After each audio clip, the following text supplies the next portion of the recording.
तर पावसामुळे रस्त्यांवरती खड्डे पडत असतात आणि हे खड्डे मुंबई पोलीस बुजवतायत का असा सवाल आदित्य ठाकरे यांनी केलेला आहे। व्हिडिओ ट्विट करत आदित्य ठाकरे यांनी निशाणा साधलाय।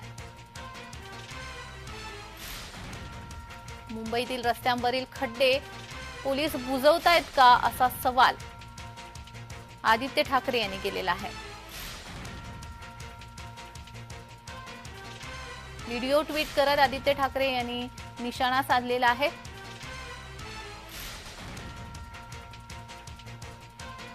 मोठ्या पावसानंतर रस्त्यांवरती खड्डे पडत असतात आणि दरवर्षीच हा प्रश्न उपस्थित होत असतो। तर हे खड्डे पोलीस बुजवतायत का असा सवाल आदित्य ठाकरे यांनी केलेला आहे। त्यांनी ट्विट करत हा सवाल उपस्थित केला।